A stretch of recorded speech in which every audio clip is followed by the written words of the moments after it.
Жүрегін арнасына қош келдіңіз. Құрметті көрермен, бүгін сіздердің назарларыңызға өмірден алынған, жүрекке жол табатын, достық, уақыттан да күшті атты әсерлі әңгімені ұсынамыз. Бұл адалдық, сенім, адамгершілік және өмірдің ең қымбат қазынасы шынайы достық туралы сыр шертетін тағылымды туынды. Кейіпкерлердің басынан өткен қиын сынақтар мен жан тебірентерлік оқиғалар сізді бейжай қалдырмайды деп сенеміз. Күздің жайма-шуақ күні еді. Ауылдың сыртындағы ескі өзен жағасы балалардың күлкісіне толы болатын. Сол балалардың ішінде бәрі қызыға қарайтын екі дос бар еді. Олар Арман мен Дәулет. Екеуі бір күнде дүниеге келмесе де, бір үйдің баласындай өсті. Таңертең мектепке бірге барады, сабақтан кейін доп қуалайды. Кешке дейін өзен жағасында армандармен бөліседі.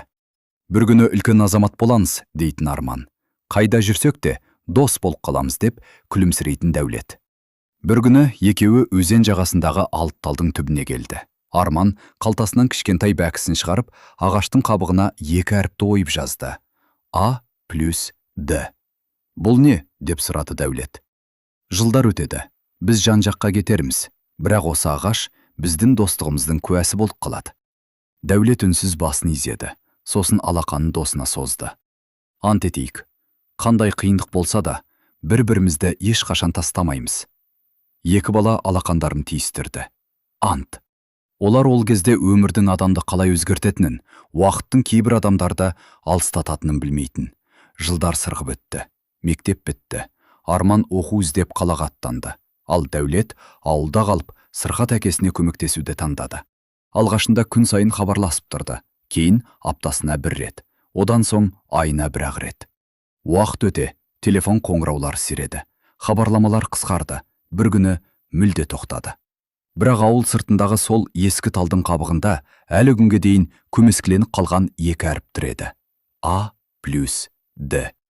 Сол екі әріптің артында қаншама естелік, қаншама уәде жатқанын ешкім білмейтін. Ал арада 20 жыл өткенде тағдыр сол екі досты күтпеген жағдайда қайта жолықтыратын еді. 20 жыл. Адам өмір үшін қас-қағым сәт сияқты көрінгенімен, талай тағдырды өзгертуге жететін уақыт. Арман қалада өз орнын тапты. Көп еңбектеніп, шағын құрылыс компаниясын ашты. Бүгінде елге сыйлы кәсіпкер. Кеңсесі, көлігі, сәнді үйі бар. Бірақ кешкісін үйіне келген сайын, көңілінің бір бұрышында түсініксіз бір бос кеңістік сезілетін. Бір күні жұбайы Айжан. Не болды? Соңғы кездері көп ойланатын болыпсың, деді. Арман ауыр күрсінді. Білмеймін. Кейде бала күнімді сағынамын. Әсіресе Дәулетті. Іздеп көрдің бе?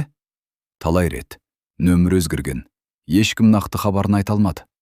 Ал ауылдағы Дәулеттің өмірі мүлде басқа арнаға бұрылған еді. Әкесі өмірден өткен соң, бар жауапкершілік оның иығына түсті.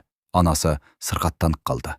Азын-аулақ мал бағып, ауылдың ұсақ-түйек жұмысына жегіліп жүріп, күнін әрең көрді. Бірақ ешқашан ешкімге мұңын шаққан емес. Кешкісін ол үйінің алдында үнсіз отырып, алыстағы ескі мектеп жаққа көз тастайтын. Арман қазір қайда екен? Бәлкім, мені баяғыда ұмытқан шығар.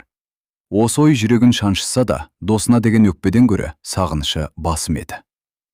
Күздің бір жаңбырлы күні Дәулет аудан орталығына жұмыс іздеп келді. Қалтасында соңғы аз ғана ақшасы бар. Анасының дәрісін алуы керек. Бәрханадан шығып келе жатқанда, алдынан жүйткіген жеңіл көлік кенет тоқтай қалды. Жүргізуші есікті ашып, сыртқа шықты. Екеуінің көзі түйісті. Бір сәтке уақыт тоқтап қалғандай болды. Дәулет? Арман? Екеуі үнсіз қатып қалды. 20 жыл бұрынғы екі бала көз алдында тұрғандай еді. Тек самайларын ақ шалып, жүздерін өмірдің табы өзгерткен. Арман досына қарай бір қадам басты. Расымен, сенсің бе? Дәулет жымиғысы келді, бірақ жүзіне мұң ұялап тұрды. Менмін. Арман оны құшақтай жөнелді.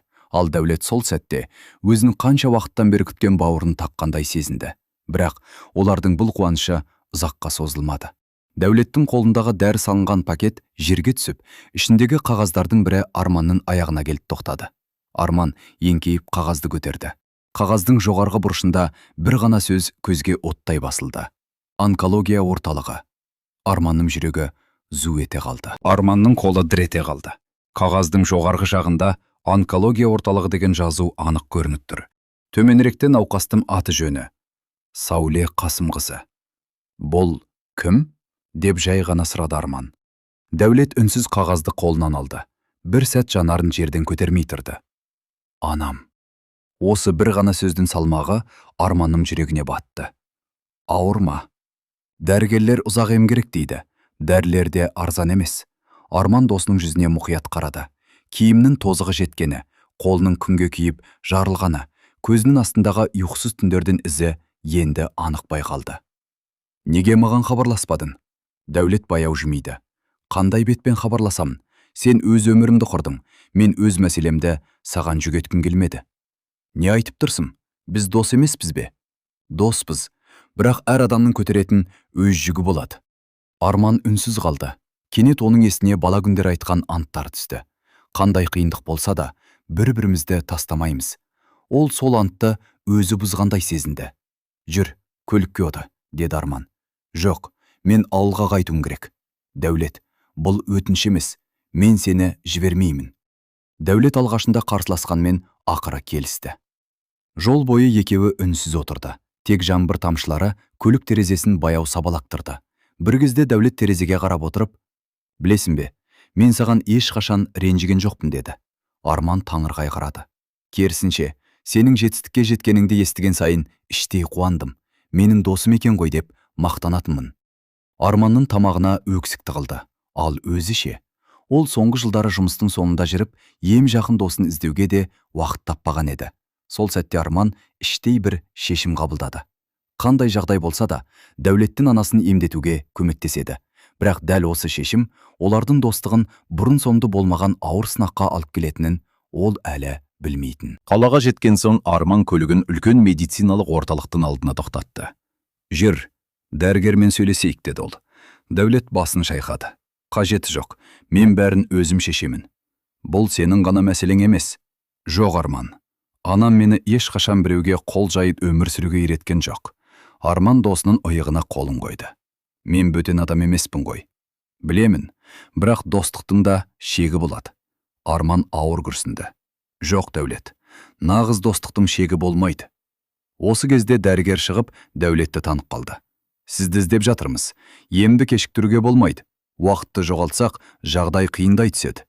Дәулет үнсіз қалды. Бірақ ақшасын толық төлей алмаймын деді ол, төмен қарап. Дәрігер де қинала жауап берді.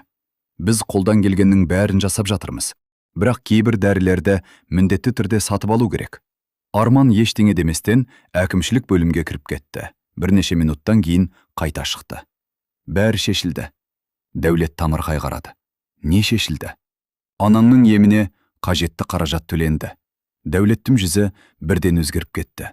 Сен не істедің? Дос ретінде қолымнан келгенің ғана. Жоқ, Дәулет дауысын көтеріп жіберді. Мен мұны қабылдамаймын. Аурухана дәлізін үнсіздік басты. Неге? Деді Арман таңырқап. Себебі мен саған қарыз болып өмір сүргім келмейді. Бұл қарыз емес. Мен үшін қарыз. Дәулеттің жанарына жас үйірілді. Біз бала күнімізде тең едік. Енді сен байсың, мен кедеймін. Бірақ мен өз арымды ешкімге сатпаймын. Арман досының сөзінен кейін үнсіз қалды.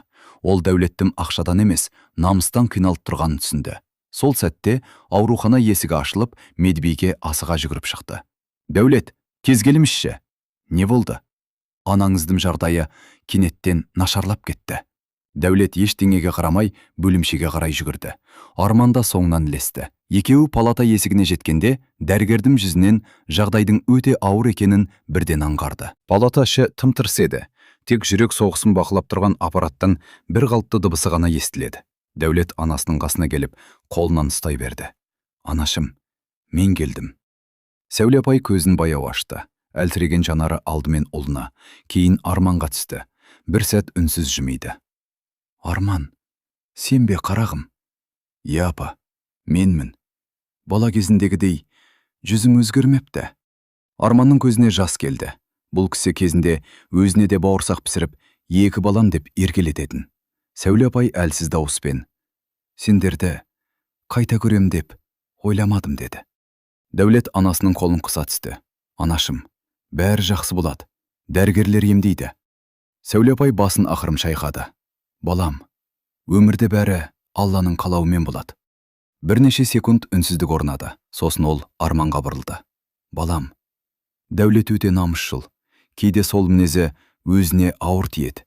Егер бір күні сүрініп кетсе, сырт айналма. Арманның жүрегі шым етті. Уәде беремін, апа. Ал сен, Дәулет? Иә, анашым. Адамның байлығы ақшасында емес, жанындағы адал адамында. Досыңның жақсылығын қабылдай біл, жақсылықтан қашпа. Дәулет көз жасын жасыра алмады. Кешірмеші. Мен бәрін өзім көтерем деп ойладым. Жоқ, балам. Ауыр жүкті бөліссең ғана жеңілдейді. Осы сәтте дәрігер палатаға кіріп, емнің жалғасатынын айтты. Жағдайы тұрақтанғанымен, алда ұзақ әрі қиын ем күтіп тұрғанын ескертті. Палатадан шыққан соң, дәлізде екеуі үнсіз тұрды. Бірінші болып Дәулет сөйледі. Арман, тыңдап тұрмын. Анам дұрыс айтты. Мен саған ренжіген жоқпын, тек намысымды жеңе алмадым. Арман жымиып, досым құшақтап алды. Ендеше бір нәрсені ұмыт. Бүгіннен бастап сенің мәселең, менің де мәселем. Дәулет алғаш рет қарсылық білдірмеді, бірақ дәл сол сәтте Арманның телефоны безілдеп қоя берді. Экранда компаниясының бас есепшісі хабарласып тұр екен. Арман мырза, шұғыл келіңізші, компанияда үлкен мәселе туындады. Банктегі есеп-шоттар бұғатталды. Арманның жүзі сұп-сұр болып кетті. Ол бұл қоңыраудың өз өмірінде, Дәулетке берген уәдесінде ауыр сынаққа салатынын әлі сезген жоқ. Арман ауруханадан бірден кеңсесіне қарай асықты. Жол бойы көңілі орнына түспеді. Бір жағында досының анасы, екінші жағында жылдар бойы маңдай терімен құрған компаниясы. Кеңсеге кірген сәтте қызметкерлердің жүзінен ақ жағдайдың күрделі екенін аңғарды. Не болды? Деді ол, сабыр сақтауға тырысып.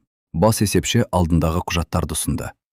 Бірнеше күн бұрын біздің серіктес компания ірі қарызын өтемей банк тексеру бастаған. Соған байланысты біздің есеп-шоттарда уақытша бұғатталды. Барлық төлем тоқтап тұр. Қанша уақытқа? Әзірге белгісіз. Арман үнсіз орындыққа отырды. Дәл бүгін Дәулеттің анасының еміне тағы да қомақты қаржы аудармақ болған. Қызметкерлердің жалақысы ше? Оған да қауіп төніп тұр. Арман терең ойға батты. 100-ден астам адамның отбасы осы компанияға қарап отыр. Бірақ дәл қазір ол Дәулетке берген уәдесінде ұмыта алмайтын. Кешке қарай ол қайтадан ауруханаға келді. Дәулет дәліздегі орындықта үнсіз отыр екен. Жағдай қалай? Деп сұрады Арман. Дәрігерлер әзірге тұрақты дейді. Арман жымиғандай болды. Бірақ оның көңілсіз екенін Дәулет бірден байқады. Бірдеңе болды ма? Арман бәрін жасырмай айтып берді. Дәулет ұзақ үнсіз қалды. Көрдің бе? Деді ақырын ғана. Менің кесірімнен өзінде қиындыққа тап болдым. Ондай сөз айтпа. Жоқ, тыңда. Ертеңнен бастап анамды ауылға алып кетемін. Не? Емді тоқтатамын. Есің дұрыс па? Сен енді маған ақша жұмсама. Алдымен өз адамдарыңды ойла. Арман орнынан атып тұрды. Сен тағы да сол баяғы Дәулетсің. Бәрін жалғыз көтергің келеді. Өйткені бұл менің міндетім. Ал менің міндетім досымды жалғыз қалдырмау. Екеуі алғаш рет бір-біріне дауыс көтерді. Сол сәтте палата есігі ашылып, Сәуле апай әлсіз дауыспен «Балаларым, ұрыспаңдар» деді. Екі дос бірден үнсіз қалды. Сәуле апайдың жанарынан жас сырғып түсті. Егер достықтарын ақшашын бұзылса, онда менің бар өмірімдегі тәрбиемнің зая кеткені. Бұл сөз екеуінің де жүрегіне найзадай қадалды. Бірақ дәл осы сәтте Арманның телефонына белгісіз нөмірден хабарлама келді. Егер компанияңды сақтап қалғың келсе, бүгін түнгі сағат 10-да жалғыз өзің ескі қоймаға кел, ешкімге айтпа. Арман хабарламаны оқып, үнсіз қалтасына салып қойды. Бұл кездесу оның тағдырын ғана емес, Дәулетпен достығын да мүлде басқа арнаға бұратынын ол әлі білмейтін. Түнгі сағат 10-ға 10 минут қалғанда Арман ескі қойманың алдына келді. Бұл жер кезінде ауылдан қалаға тасымалданатын астық сақталатын орын еді. Қазір маңайы қаңырап бос қалған. Айнала жым-шырт, тек ескі темір есіктің сықыры ғана естіледі. Арман ішке кіргенде қараңғылық арасынан бір адамның дауысы шықты. Уақытында келдің. Сен кімсің? Бейтаныс адам жарыққа жақындай берді. Арман оны көргенде көзі шарасынан шыға жаздады. Еркін, сен де? Еркін, Арманның бұрынғы серіктесі болатын. Осыдан 3 жыл бұрын алаяқтық жасаған үшін компаниядан қуылған.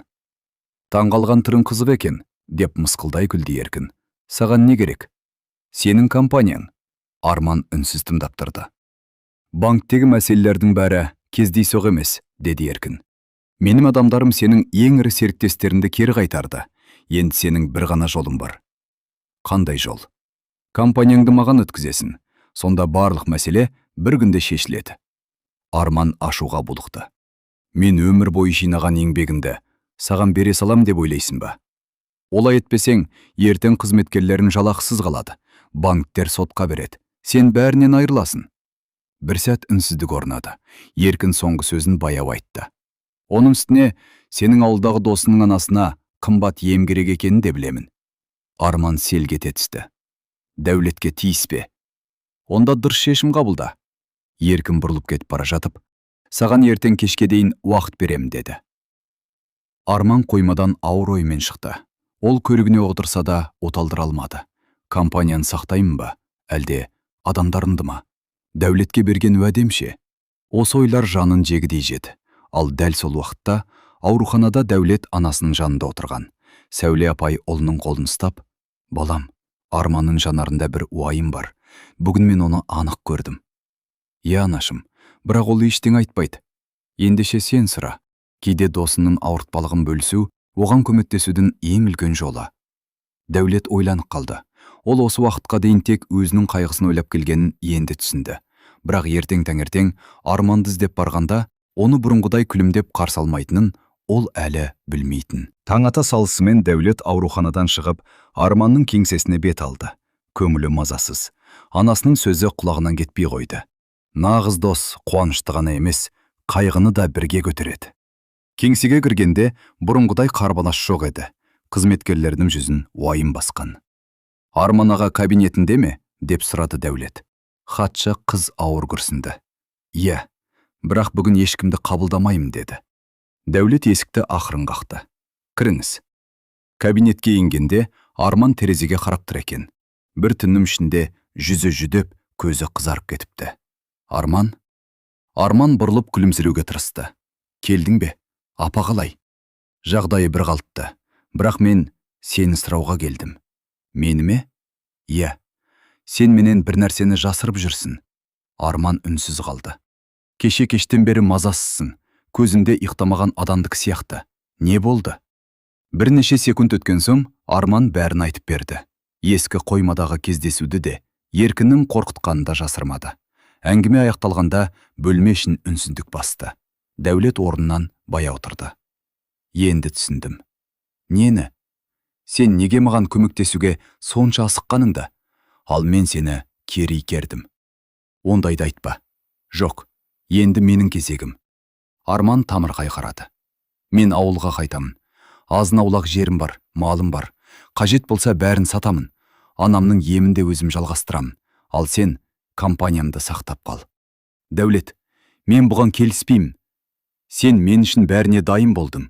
Енді мен де досым үшін бір қадам жасауым керек. Арманның жанары жасаурап кетті. Сен өзгермепсің. Жоқ Арман, өзгергенмін. Бұрын көмекті қабылдай алмайтын едім. Енді достықтың бір ғана жақсылық жасау емес, бір-бір үшін құрбандыққа бару екенін түсіндім. Осы сәтте кабинет есігі тарсылдап ашылды. Бас есепші демігіп кіріп келді. Арман мырза, жаман хабар. Не болды? Қоймадағы барлық құрылыс техникасы түнде өртеніп кетті. Арманның өмі қашып кетті. Ал Дәулет ішінен ғана, бұл жай кездейсоқтық емес, деп күбірледі. Арман мен Дәулет бірден қоймаға қарай асықты. Алыстан-ақ қара түтіннің иісі мүңкіп тұрды. Өрт сөндірушілер жалынды толық ауыздықтап үлгергенмен, қымбат техниканың көбі темір үйіндісіне айналған еді. Арман үнсіз тұрды. Ол бұл техникаларды алу үшін жылдар бойы еңбек еткен. Өрт сөндіру қызметінің маманы жақындап келді. Алдын ала болжам бойынша, бұл жай ғана кездейсоқ өртке ұқсамайды. Сонда бірнеше жерден бір уақытта от тұтанған. Бұл әдейі жасалған болуы мүмкін. Дәулет Арманға қарады. Екеуі де бір адамды ойлап тұрғанын сезді. Еркін. Сол сәтте полиция қызметкері келіп, бізге бейне бақылау камераларының жазбаларын тексеру керек. Егер күдікті анықталса, сіздерді хабардар етеміз деді. Кешке қарай Арман ауруханаға соқты. Сәуле апай бүгін өзін бір шама жақсы сезініп отыр екен. Балам, жүзімнің нұры қашып кетіпті, деді ол Арманға. Арман күлімдеуге тырысқанмен ойын жасыра алмады. Барлығы жақсы болады, апа. Сәуле апай басын шайқады. Адам қиындық келгенде емес, үмітін жоғалтқанда жеңіледі. Осы сөз Арманның жүрегіне демеу болды. Дәл сол түні Дәулеттің телефонына белгісіз нөмірден қоңырау түсті. Тыңдап тұрмын? Сен Дәулетсің бе?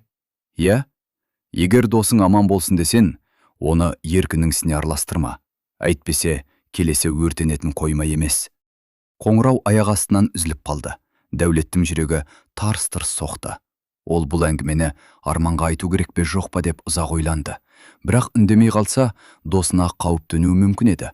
Ал айтса, Арман бәрібір шегінбейтінін ол жақсы білетін. Дәулет терезеден қараңғы түнге көз тігіп тұрып, бір шешім қабылдады. Ертең ол Еркіннен өзі кездеседі. Бірақ бұл туралы Арман ештеңе білмеу керек еді.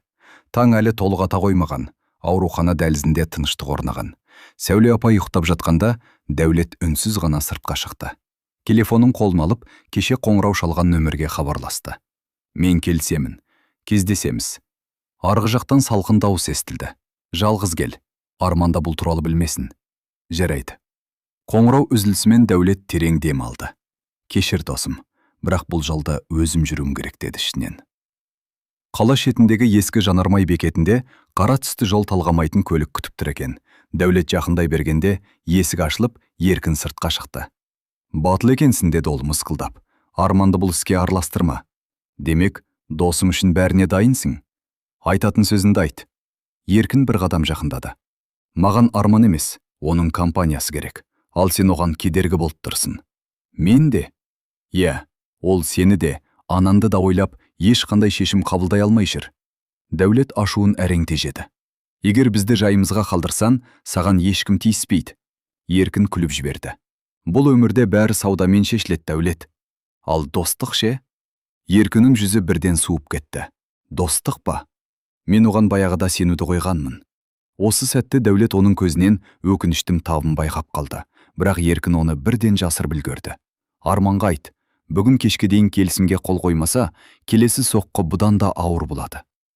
Дәл сол уақытта Арман ауруханаға келді. Дәулет қайда? Деп сұрады ол. Медбике таңырқап қарады. Ол таңертең ерте шығып кетті. Бір шаруам бар, деді. Арманның көңілі алай-дүлей болды. Дәулет ешқашан ескертпей кетпейтін. Сол кезде оның телефонына бейтаныс нөмірден бір ғана сурет келді. Суретте Дәулет Еркіннің қасында тұр. Ал суреттің астында қысқа ғана жазу бар еді. Досына сенуді жалғастыра бер. Арманның қолындағы телефон тірілдеп кетті. Суретке қайта-қайта үмілді. Дәулет Еркіннің қасында тұр. Жүрегі шым ете қалды. Бірақ келесі сәтте ол өзін тоқтатты. Жоқ, мен Дәулетті білемін. Ол мені ешқашан сатпайды. Сол кезде тағы бір хабарлама келді. Кешкі сағат 7-де ескі қоймаға кел. Сонда бәрін өз көзіңмен көресің. Кеш бата Арман көрсетілген жерге жетті. Айналада ешкім жоқ сияқты көрінді. Ол қоймаға кіре бергенде іштен дауыс естілді. Мен Арман сатпаймын, деді Дәулет нығынмен. Арман есіктің тасасына тоқтап қалды. Ойланып сөйле, деді Еркін. Анаңның емі, өзімнің жағдайың. Бәрі менің бір ауыз сөзіме қарап тұр. Анам мені сатқын болсын деп өсірген жоқ. Онда не үшін келдің? Сені тоқтату үшін келдім. Еркін ашуланып үстелді жұдырығымен бір ұрды. Сен кімсің өзі? Мен адал достым досымын. Осы сөз Арманның жүрегіне жетті. Ол ішке кірмек болғанда, кенет көлеңкеден екі еңгезердей адам шығып, Дәулеттің қолын қайырып ұстады. Соңғы рет сұраймын, деді Еркін. Арман, келісімге қол қоя ма? Жоқ. Онда өзің кінәлісің. Еркін қолын көтере бергенде, қойманың есігі тарс ашылды. Қолынды тигізбе. Бұл Арман еді. Ол Дәулеттің жанына келіп тұрды. Егер біреуге тиіспек болсаң, алдымен маған тиісесің. Дәулет таңырқап. Неге келдің? Мен саған айтпадым ғой. Сен айтпадың, бірақ мен саған сендім. Еркін мысқылдай күлді. Қандай әсерлі көрініс. Екі дос бір-бір үшін жанын беруге дайын екен. Арман бір қадам алға басты. Сен мұны ешқашан түсінбейсің. Өйткені достықтың қадірін жоғалтқан адамсың. Еркіннің жүзі сұп-сұр болып кетті. Арманның сөзі оның ең әлсіз жеріне тигендей болды. Бірақ дәл сол сәтте қойманың сыртынан полиция көліктерінің дабылы естілді. көк қызыл шамдар терезеден жарқырай көрінді. Еркінім жүзіндегі сенімді күлкі әп сәтте жоғалып кетті. Полиция көліктерінің дабылы барған сайын жақындай түсті. Еркін жан-жағына алаңдап қарады. Бұл жерден кетеміз, деп айғайлады ол қасындағы адамдарға. Екі жігіт есікке қарай ұмтылған сәтте, сырттан арнайы жасақ қоймаға кіріп келді. Ешкім орнынан қозғалмасын. Бірнеше секундтың ішінде Еркін мен оның сыбайластарының қолына кісен салынды. Еркін соңғы рет Арман мен Дәулетке жалт қарады. Мұнымен бәрі бітті деп ойламаңдар. Арман сабырлы үнмен жауап берді. Жоқ, бүгін ғана бәрі басталды. Енді шындық сөйлейді. Полиция бөлімінде тергеу түні бойы жалғасты. Өрт қоймаға әдейі қойылғаны дәлелденді. Банкке жалған құжаттар жіберіліп, компанияның есеп-шоттарын бұғаттатуға да Еркіннің қатысы бары анықталды. Ең маңызды дәлелді полицияға жеткізген адам бар екен. Тергеуші папканы жауып, егер осы бейне жазба болмағанда, істі дәлелдеу қиын болар еді деді. Арман танырғап сұрады. Қандай бейне жазба? Тергеуші Дәулетке қарап жымиды. Сіздің босыңыз Еркінмен кездесуге барғанда, телефонның диктофоны мен бейне жазбасын қосып қойған екен. Арман үнсіз Дәулетке қарады. Сен бәрін алдын ала ойластырдың ба? Дәулет жымиып басын изеді. Егер жалғыз бармасам, ол шындықты айтпайтын еді. Тәуекелге бардым. Арманның көзіне жас келді. Өзіңді қатерге тіктің. Сен де мен үшін дәл солай істер едің. Екеуі үнсіз құшақтасты. Бір аптадан кейін банктегі бұғаттау алынып тасталды. Компания қалыпты жұмысына қайта кірісті. Қызметкерлер Арманды ду қол шапалақпен қарсы алды. Бірақ Арман үшін ең үлкен жеңіс компанияның сақталған емес еді. Ол жоғалтып алдым деп ойлаған бауырым қайта тапқан болатын. Сол күні кешке екеуі ауылға қарай жолға шықты. Күн көкжиекке баяу еңкейіп бара жатты. Қайда барамыз? Деп сұрады Дәулет. Арман күлімсіреді. Біз баяғыда бір ант берген жерге, ескі талдың түбіне. Алайда оларда ол жерде күтпеген бір адам күтіп тұрғанын екеуі де әлі білмейтін. Кім қызарып батып бара жатты? Арман мен Дәулет ауыл шетіндегі бала күндерінен таныс соқпақпен үнсіз келе жатты. Жел баяу есіп, сарғайған жапырақтар аяқ астында сыбдырлайды. Бірнеше минуттан кейін екеуі алт талдың жанына келіп тоқтады. Арман ағаштың қабығын алақанымен сипады. Көмескіленіп кеткен жазу әлде көрінеді. А плюс Д. Қараш, деді Арман күлімсіреп. Жылдар өтсе де өшпепті. Біздің достығымыз сияқты, деді Дәулет. Дәл осы сәтте олардың артынан біреудің даусы естілді. Мен сендерді осы жерден табам деп ойлағанмын. Екеуі жалт бұрылды. Қарсы алдында ауылдың бұрынғы мұғалімі Нұрғали ақсақал тұр екен. Шашы аппақ болғанымен, жүзіндегі мейірімі сол қалпы. Ассалаумағалейкум балалар. Уағалейкум ассалам ағай, деп екеуі қатар амандасты. Нұрғали ақсақал талға қарап ұзақ тұрды. Осы ағашты көрген сайын, сендер есіме түсетінсіңдер. Бір күні қайта оралатындарыңа сендім. Арман мен Дәулет үнсіз тыңдап тұрды. Сендер білмейтін бір сыр бар, деді ақсақал баяу. Қандай сыр? Деп сұрады Дәулет. Мектеп бітірген жылы сендердің әкелерің маған келген. Екеуі бірдей таңырқап қалды. Олар, балаларымыз өмірдің екі жолына кетсе де, бір-бірінен айырылмасын деп аманат айтқан еді. Арманның жүрегі шым ете түсті. Әкем, мұны маған ешқашан айтпатты. Кейбір аманаттың уақыты болады балам. Сол уақыт бүгін келген шығар.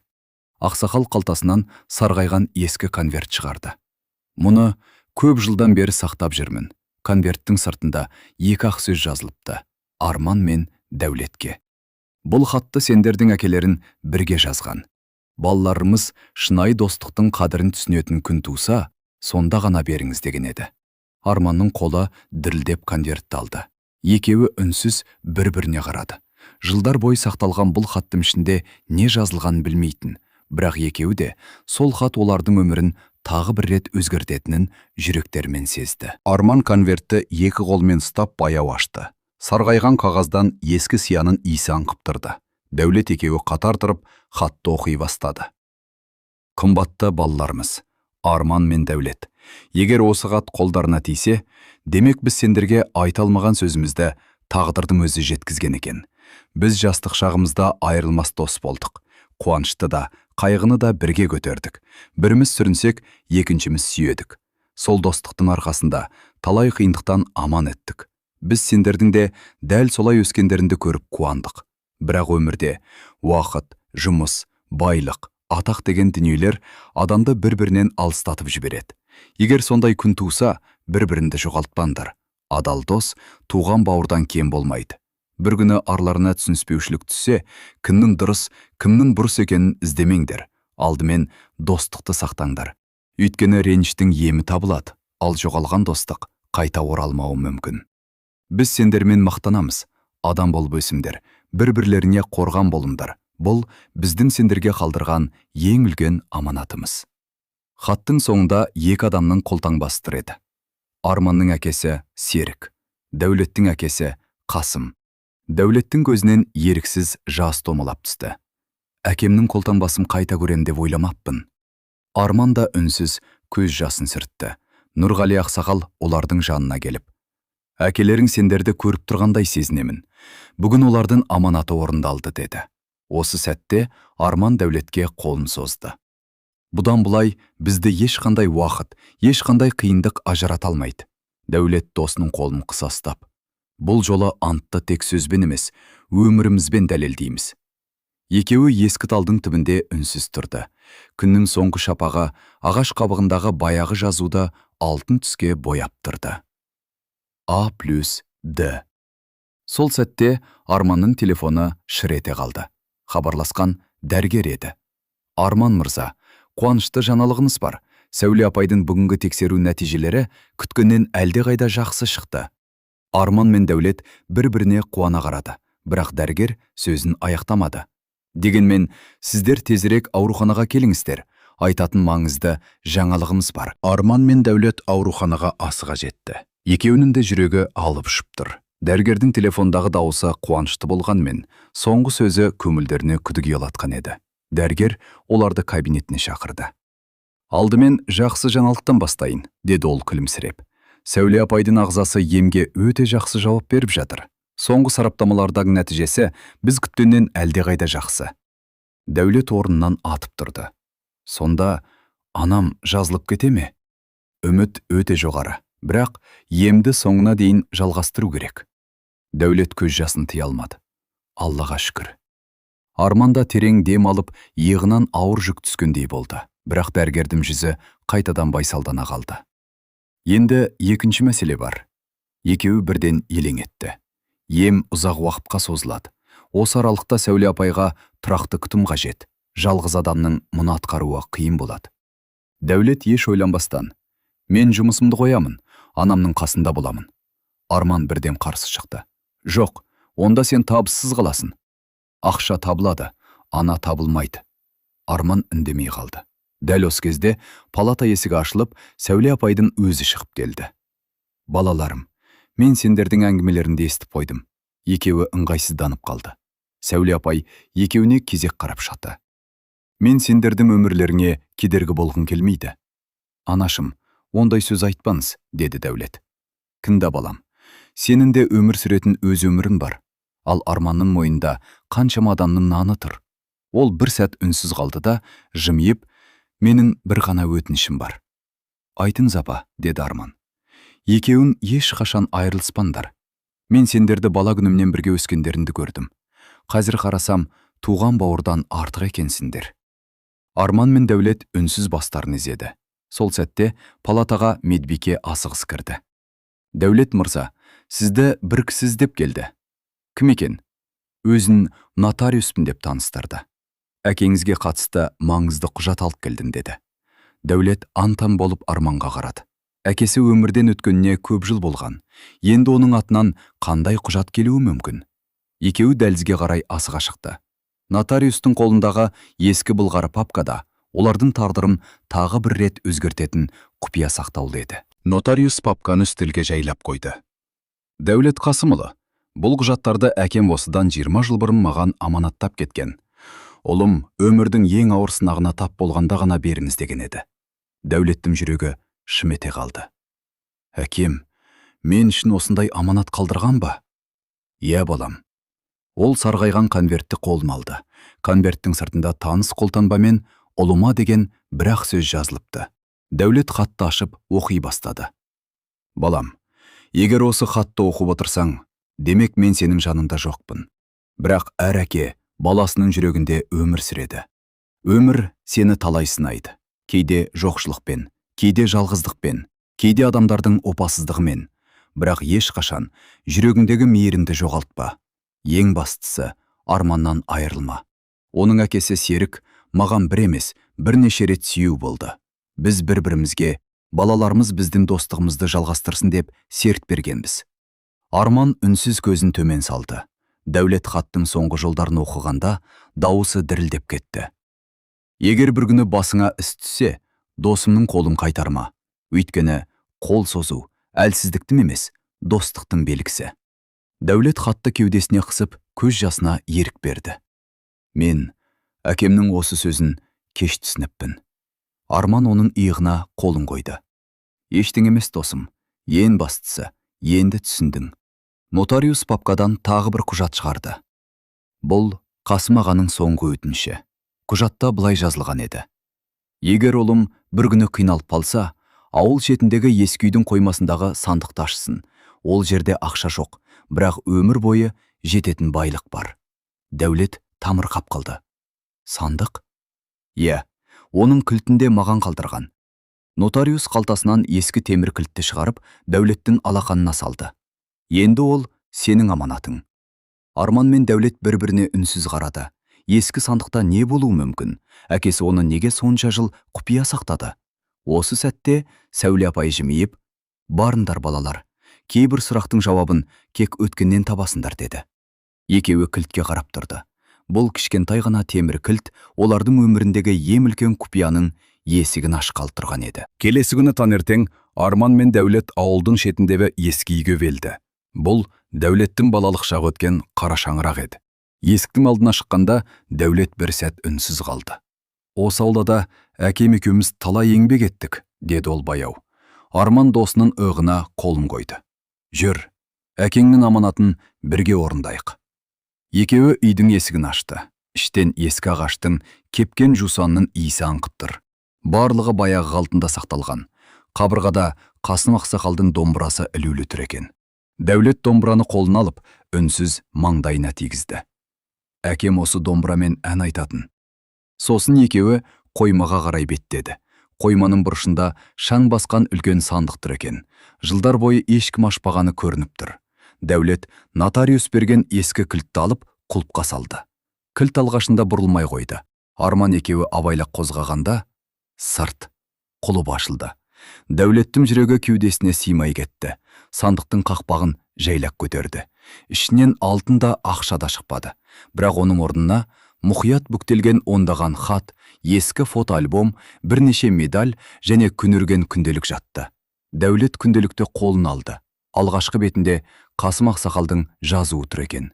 Бұл күнделікті балаларым бір күні бірге оқысын. Өйткені бұл менің ғана емес, Серіктің де өмір жолы. Арман таңқап кетті. Әкемнің де өмірі ме? Дәулет келесі бетті ашты. Бірінші жазба былай басталыпты. 1978 жыл. Бүгін мен Серікпен алғаш рет кездестім. Сол күні мен өмірлік досымды тапқанымды әлі білмеппін. Екеуі үнсіз бір-біріне қарады. Бұл жай күнделік емес еді. Бұл екі достым жарты ғасырға созылған өмір тарихы болатын. Ал соңғы беттердің арасына бүктеліп салынған бірақ қағаз көзге түсті. Оның сыртында бір ғана сөйлем жазылыпты. Осы хатты тек Арман мен Дәулет бірге отырған кезде ғана ашындар. Екеуі терең дем алып, хатты қолдарына алды.